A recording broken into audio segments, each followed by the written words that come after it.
Há decisões que tomamos em silêncio que mudam completamente o rumo da nossa existência. E o mais poderoso dessas decisões é que ninguém precisa saber, ninguém precisa aplaudir a sua mudança, ninguém precisa entender e, definitivamente, ninguém precisa te dar permissão para transformar a sua vida. Bem-vindo ao Desperte a Sua Essência.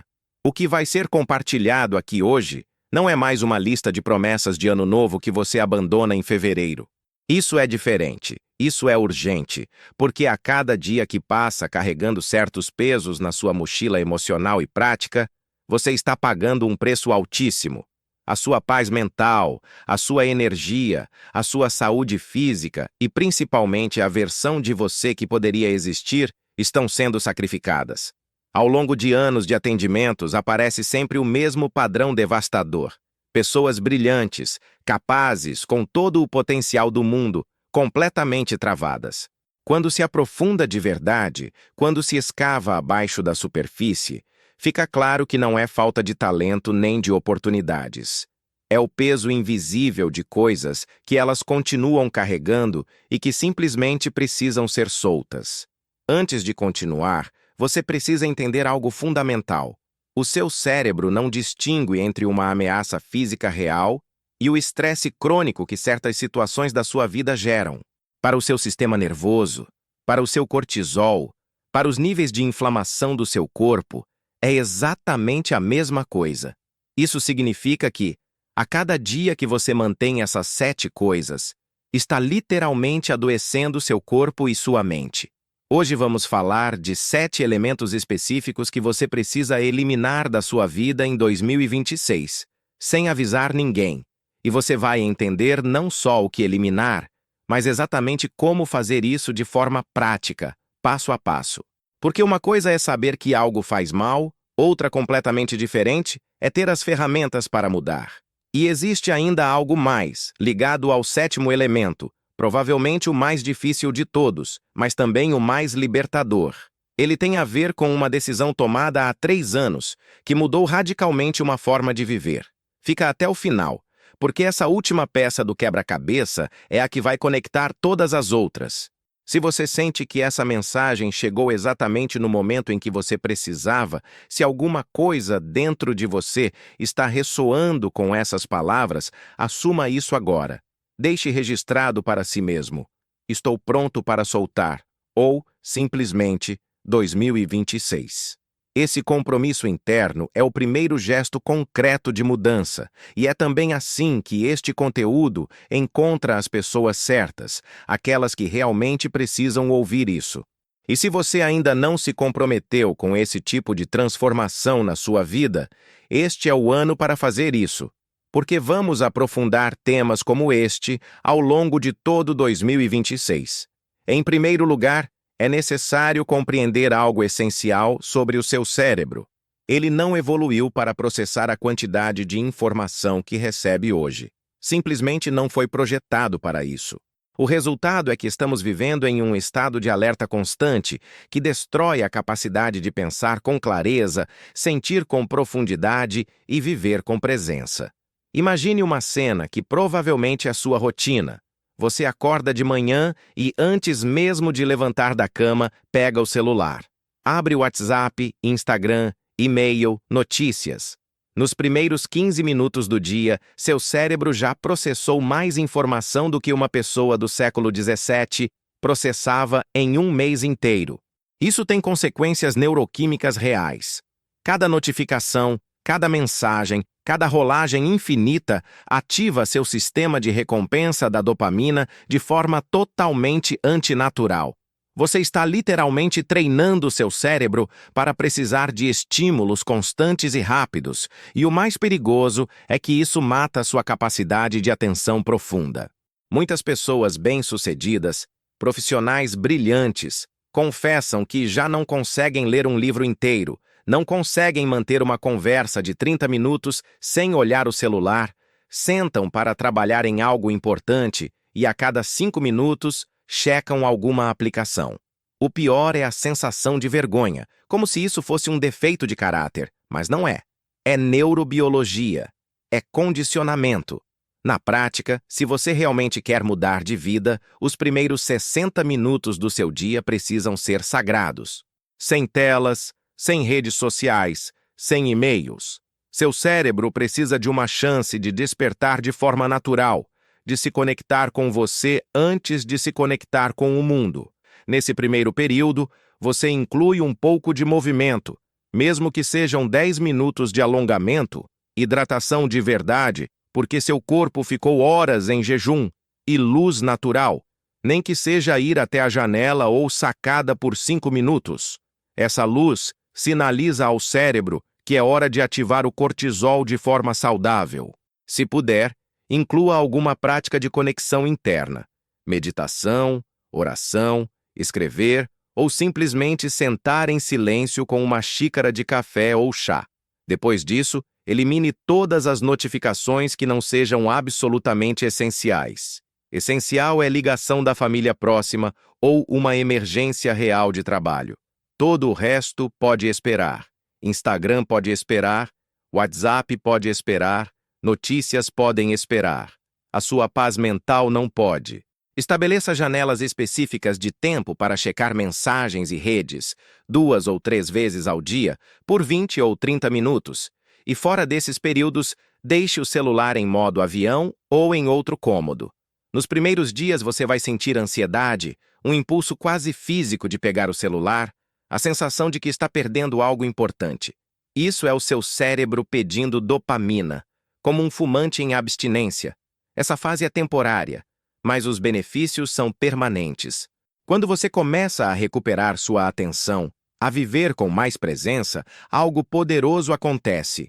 As conversas ficam mais profundas, o trabalho se torna mais eficaz, os relacionamentos se fortalecem e você sente que finalmente está vivendo a sua vida, em vez de apenas reagir a estímulos externos sem parar. Toda vez que você está rolando o celular sem propósito, consumindo conteúdo de forma compulsiva, está escolhendo a vida dos outros em vez de construir a sua. Está sendo espectador e não protagonista. E o tempo gasto nisso nunca volta.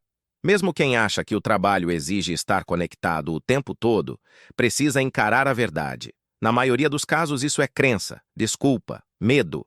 Há poucas profissões que exigem disponibilidade 24 horas e, mesmo nelas, é possível estabelecer limites melhores do que os atuais. Eliminar a hiperconexão não é sumir do mundo, é escolher conscientemente quando, como e com o que você se conecta.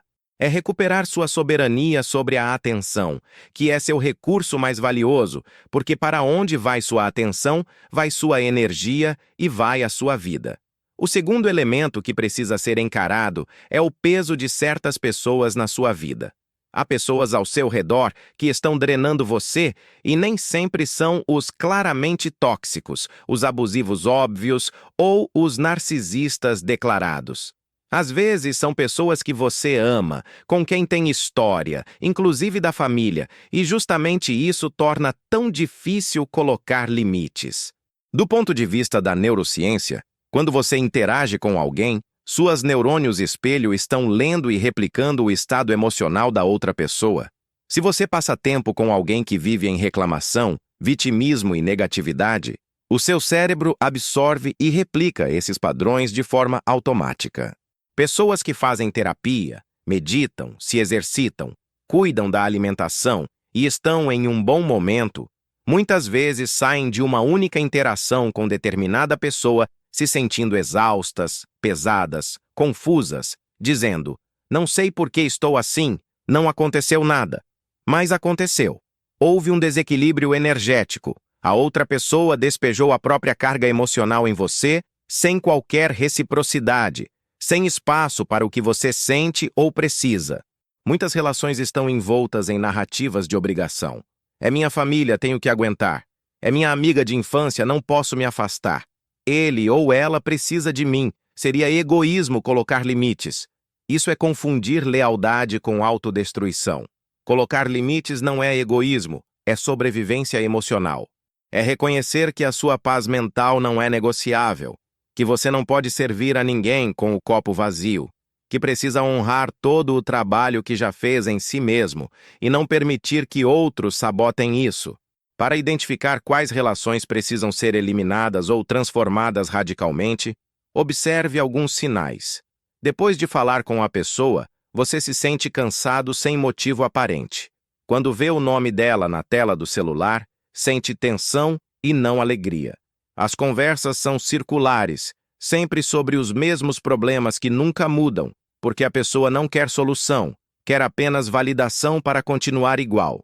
Você se pega justificando comportamentos que não aceitaria em nenhuma outra área da vida, e sente que precisa medir cada palavra sem poder ser autêntico. Se reconheceu alguns desses pontos, é hora de agir, sem dramas, sem grandes discursos, sem confrontos desnecessários. Comece reduzindo gradualmente sua disponibilidade. Não responda imediatamente. Deixe horas ou até dias passarem quando for necessário. Você não precisa criar desculpas elaboradas. Estar ocupado é o suficiente, e você realmente está ocupado, cuidando da sua saúde mental. Em seguida, encurte o tempo de interação. Se antes eram 2 horas de ligação, reduza para 30 minutos. Se viam toda semana, passe a ver uma vez por mês. Faça isso de forma natural, encerrando conversas com um simples "preciso ir, falamos depois". Por fim, estabeleça limites claros de assunto. Se a pessoa começar com a mesma queixa de sempre, redirecione com gentileza. Já conversamos sobre isso? Você já pensou em fazer algo diferente? Se insistir, seja direto. Entendo que isso te afeta, mas acho que você precisa conversar com um profissional. Não posso te ajudar com isso. Algumas pessoas vão reagir mal. Vão dizer que você mudou, que está distante, que ficou egoísta. Isso vai acontecer porque elas se beneficiavam da sua falta de limites e vão tentar fazê-lo sentir culpa por cuidar de si. Não caia nessa armadilha. A reação delas é responsabilidade delas, não sua. Sua responsabilidade é com você e com quem, de fato, acrescenta à sua vida de forma recíproca e saudável. No fim, todos os limites que você coloca externamente são uma declaração silenciosa de que a sua paz vale mais do que qualquer padrão de relação que te destrói por dentro. O terceiro elemento está no ambiente em que você vive. Seu espaço físico é um reflexo direto do seu estado mental e, ao mesmo tempo, uma influência constante sobre como você se sente, pensa e age. Quando a casa está cheia de coisas espalhadas, pilhas de roupas, superfícies entulhadas, objetos sem lugar definido, o seu cérebro precisa processar esse caos visual o tempo todo. Cada coisa fora de lugar é um estímulo que exige energia cognitiva, energia que poderia estar sendo usada para pensar, criar e decidir com clareza. Níveis de cortisol, o hormônio do estresse, são significativamente mais altos em pessoas que vivem em ambientes bagunçados, e esse efeito não acontece só enquanto elas estão no espaço. O sistema nervoso permanece em um estado de alerta baixo, como se o descontrole externo sinalizasse falta de controle interno. Muitas vezes, o desarrumo físico é manifestação de desordem emocional ou mental, como se adiar decisões e acumular coisas fosse uma forma de evitar encarar o que precisa ser resolvido. Cada objeto guardado para um dia, quem sabe, é uma decisão não tomada. É controle que você não está exercendo sobre a própria vida. Para mudar isso, comece pequeno. Não tente organizar a casa inteira em um fim de semana, porque isso vai te sobrecarregar e te fazer desistir no meio.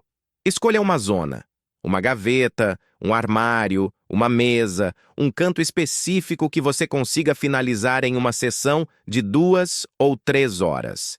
Tire absolutamente tudo e enxergue a quantidade real de coisas que acumulou. Para cada item, faça 3 perguntas. Usei isso no último ano? Isso me traz alegria, utilidade ou beleza na vida que levo hoje? Isso representa quem sou agora, ou só quem eu era? Se a resposta à primeira pergunta for não, na maioria dos casos, esse objeto precisa ir embora. Há exceções, claro, mas em geral, se ficou 1 ano sem uso, dificilmente fará falta. Se as respostas à segunda e terceira perguntas forem negativas, certamente é hora de soltar. Tenha preparado o destino do que vai sair, sacos ou caixas para doar, vender e jogar fora. Se algo está em bom estado, mas você não usa, pode servir a outra pessoa. Se tem valor financeiro, vender pode te devolver um pouco de dinheiro. Se está quebrado ou em mau estado, jogue fora sem culpa. A culpa, aliás, é um dos maiores entraves para o desapego. Culpa por jogar fora presentes, por se desfazer de algo caro, por abandonar objetos ligados a lembranças. Mas manter algo que não te serve, não te faz bem e não se encaixa na sua vida atual, apenas por culpa, não honra nem o objeto nem quem te deu. Transforma o item em peso. Honrar de verdade é usar ou libertar para que alguém use.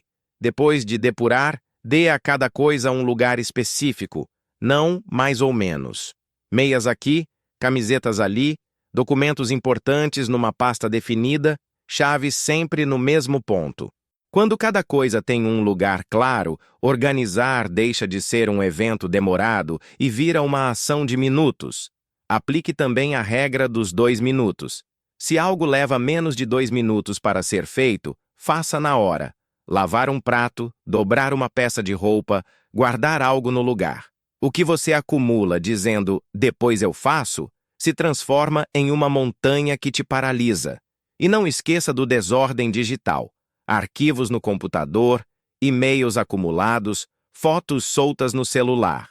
Tudo isso ocupa espaço mental. Limpar caixas de entrada, deletar o que não serve, criar pastas simples e funcionais e organizar aos poucos vai te dar uma sensação de leveza real.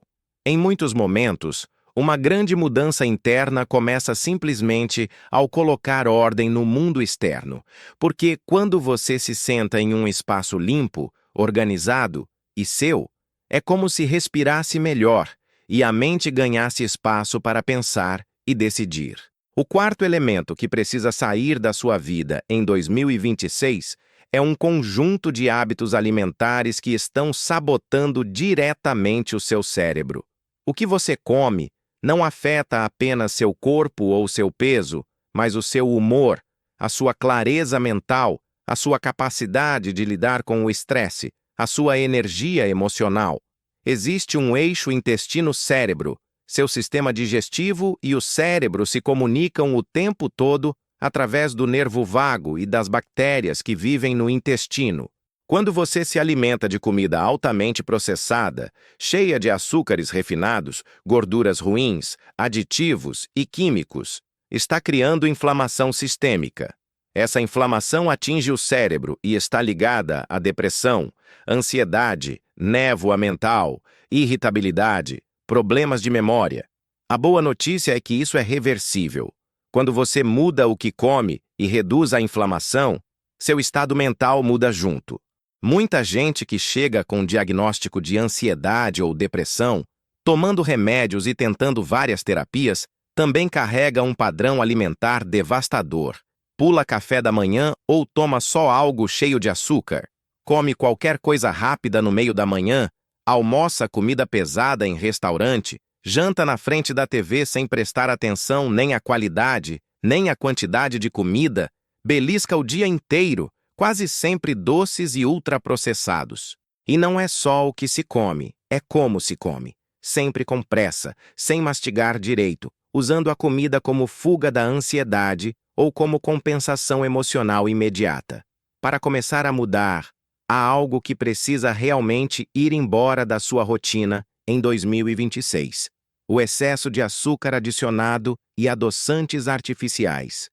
Refrigerantes, sucos de caixinha, bolos industrializados, biscoitos cheios de açúcar, cereais matinais adoçados, molhos prontos lotados de açúcar escondido.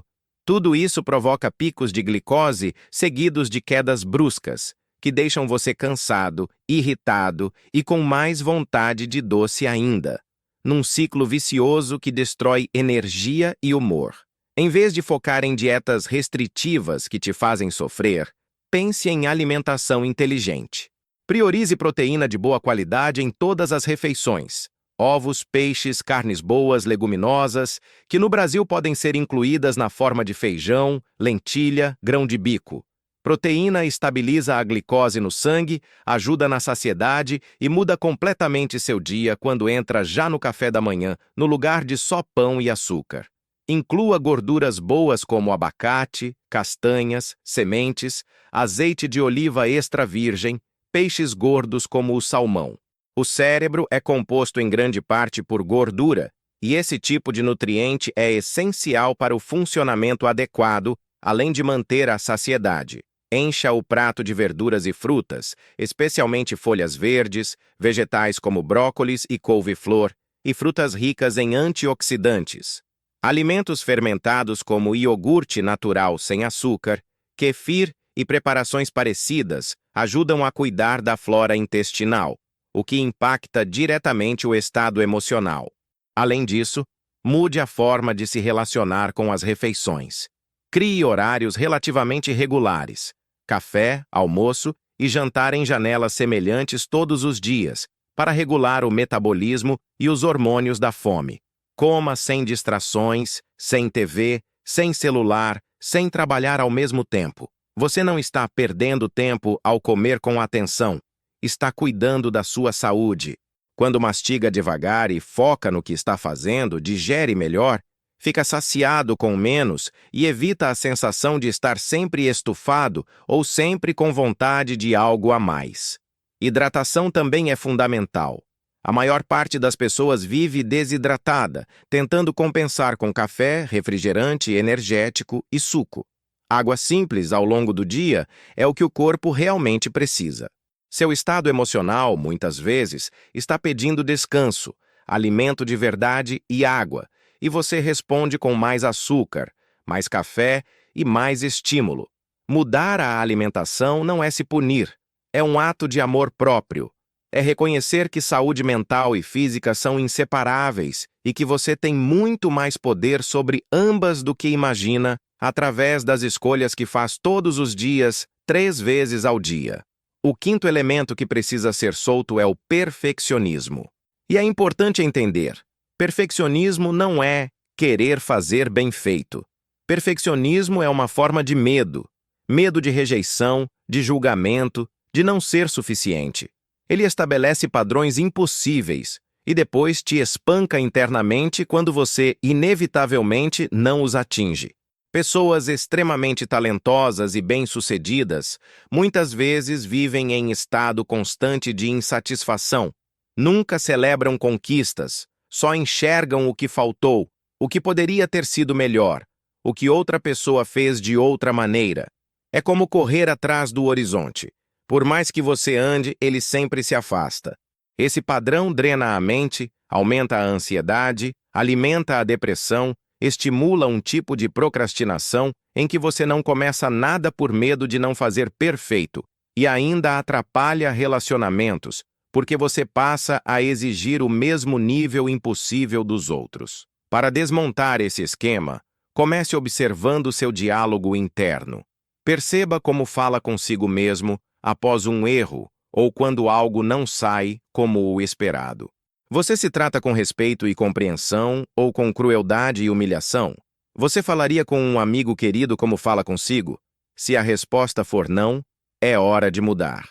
Adote o conceito de bom o suficiente. Um e-mail precisa ser claro e honesto, não uma obra-prima literária. Uma apresentação precisa transmitir o essencial, não ser impecável em cada pequeno detalhe que ninguém vai notar. Um jantar precisa ser nutritivo e compartilhado, não digno de capa de revista. Comece a limitar o tempo que você pode gastar em uma tarefa e, quando o tempo acabar, considere a tarefa concluída, mesmo que não esteja perfeita. Isso corta o ciclo infinito de revisar e ajustar. Passe a celebrar progresso, não perfeição. No fim do dia, escreva 3 coisas que você fez, por menores que pareçam, e permita-se sentir satisfação genuína por elas.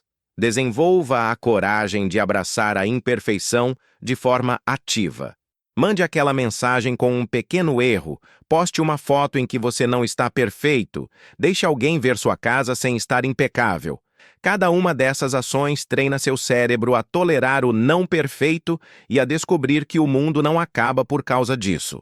Muitos perfeccionistas cresceram em ambientes onde o valor pessoal estava condicionado a desempenho e resultados. Ouviam elogios apenas quando entregavam boas notas, eram amados quando faziam tudo direito, eram criticados duramente por qualquer falha. Anos depois, mesmo longe desse ambiente, continuam obedecendo às mesmas regras invisíveis. É preciso questioná-las de forma consciente. Seu valor depende mesmo da sua produtividade? Um erro o torna menos digno de amor? Você precisa provar o tempo todo que merece o lugar que ocupa? A resposta a tudo isso é não, mas o seu cérebro precisa escutar essa resposta repetidas vezes até que isso se torne sua nova verdade. Está tudo bem não estar 100% o tempo todo. Está tudo bem ter dias em que você só faz o mínimo necessário. Está tudo bem pedir ajuda, dizer não sei, mudar de ideia, errar, corrigir e seguir. Todos são um trabalho em andamento. Ninguém tem tudo resolvido, absolutamente ninguém. Quem parece ter tudo impecável ou está mentindo, ou está escondendo um sofrimento enorme para manter essa imagem.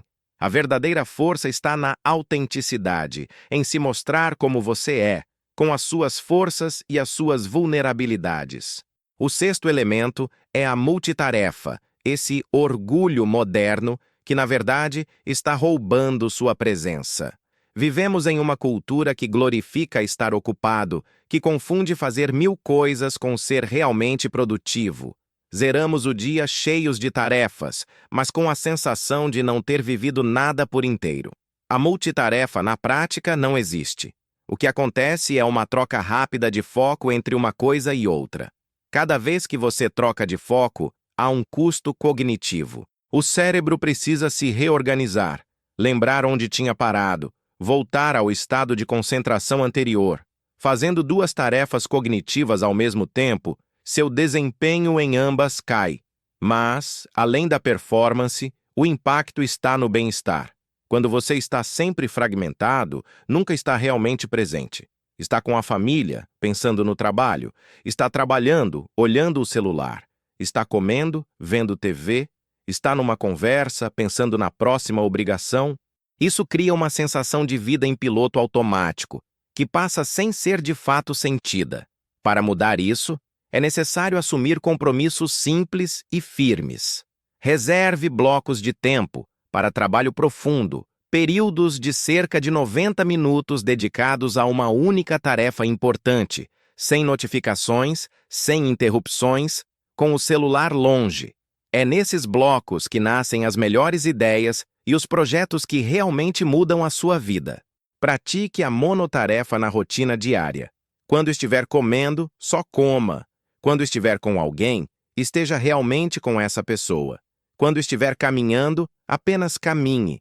Perceba o corpo, a respiração, o ambiente.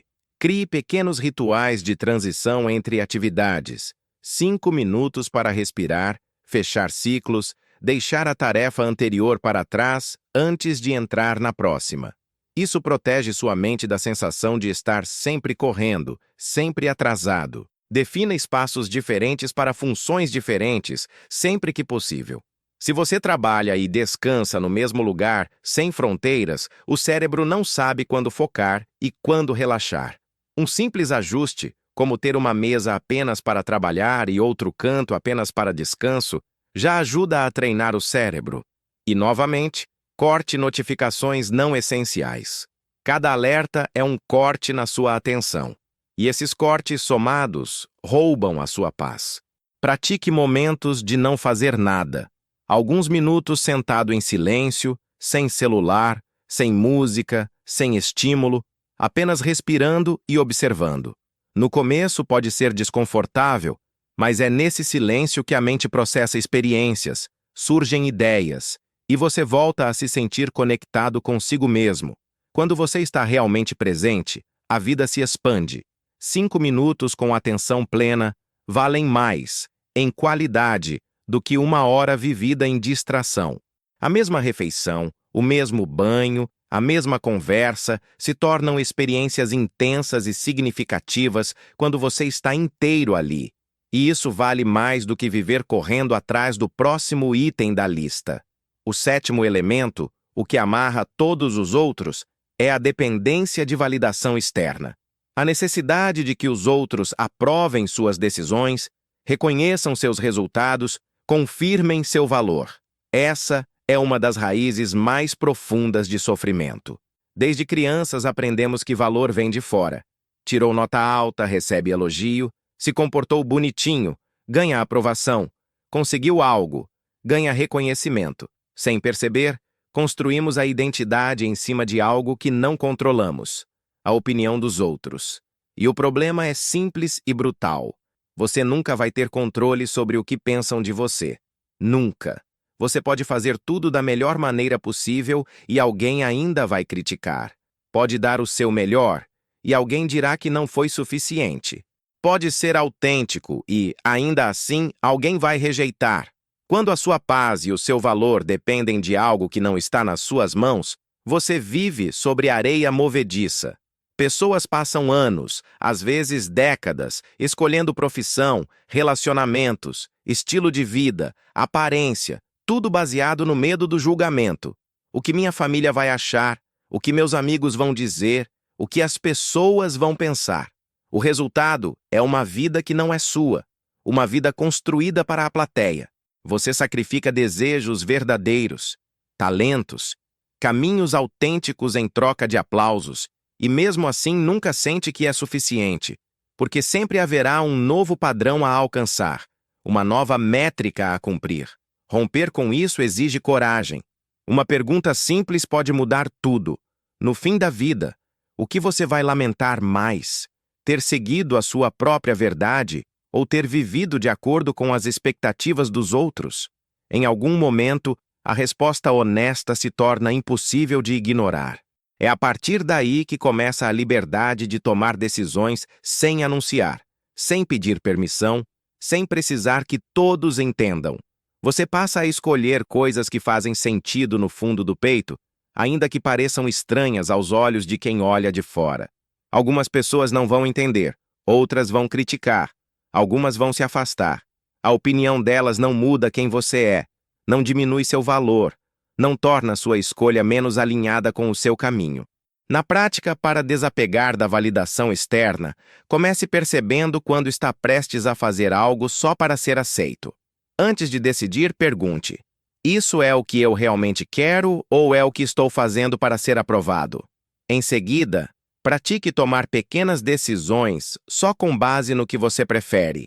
Pedir o prato que você realmente tem vontade no restaurante, usar a roupa que te faz bem, recusar convites para programas que sugam sua energia, mesmo que isso frustre alguém. Deixe de expor tudo nas redes sociais. Pare de transformar cada passo da sua vida em algo que precisa de likes para parecer válido. Existem alegrias que podem ser só suas. Escreva sua própria definição de sucesso em termos concretos e seus. Talvez saúde, tempo livre, calma, conexão, propósito, criatividade e não apenas dinheiro ou status. Passe a se validar internamente. Quando fizer algo bem, reconheça, mesmo que ninguém veja. Quando tomar uma decisão difícil, mas verdadeira, dê crédito a si mesmo. Cerque-se de pessoas que te aceitam como você é e não como gostariam que você fosse. Com o tempo, você percebe algo quase mágico.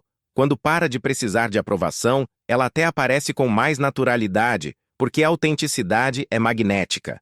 Mas mesmo quando não vem, você está bem, porque já não está construindo o próprio valor na mão de ninguém. É isso que conecta os 7 elementos. Quando você solta a necessidade de validação externa, consegue desligar um pouco do mundo digital porque não está viciado em curtidas e comentários. Consegue colocar limites em relações, porque não precisa agradar todo mundo. Consegue viver em um espaço organizado que funciona para você, sem preocupação em impressionar. Consegue comer de forma que nutra seu corpo e não apenas para seguir modinhas. Consegue abandonar a tirania do perfeccionismo porque não está atuando para uma plateia. Consegue estar presente, sem precisar performar o tempo todo. Tudo se encaixa quando você decide. Vou viver a minha vida para mim, não para a galeria. Em 2026, você pode escolher transformar esse ano no marco em que tudo começou a mudar. Não precisa anunciar nada, não precisa convencer ninguém. Escolha um dos 7 elementos que mais está te fazendo mal agora. Seja a hiperconexão, as relações que drenam, o caos no ambiente, os hábitos alimentares destrutivos, o perfeccionismo, a multitarefa ou a busca constante por aprovação. E comece hoje. Um gesto pequeno, concreto e silencioso. Desligar o celular 1 hora antes de dormir, dizer não a um convite que você não quer aceitar, arrumar uma gaveta, preparar uma refeição mais consciente, aceitar fazer algo sem perfeição, comer sem distrações, ou simplesmente reconhecer o próprio valor sem esperar aplauso. Esse primeiro passo, por menor que pareça, é um divisor de águas. Ele declara, para você mesmo, que o seu bem-estar importa, que você merece paz, autenticidade e presença. A vida que é verdadeiramente sua está esperando por espaço, e esse espaço só se abre quando você começa a soltar o que não faz mais sentido. 2026 pode ser o ano em que você decidiu que basta, que retomou o próprio poder, que deixou de apenas sobreviver e começou a viver de verdade. Tudo o que precisa para isso não é perfeição, nem aprovação. É apenas a decisão de começar, hoje, do jeito que dá, um passo de cada vez. De 1 a 10. Que nota você daria? Deixe nos comentários. Assim saberei que chegou até o final e o quanto esta história emocionou você. E se ainda não fez, deixe seu curtir, inscreva-se no canal e compartilhe este vídeo com quem aprecia histórias com lições de vida. Obrigado por estar aqui e até a próxima.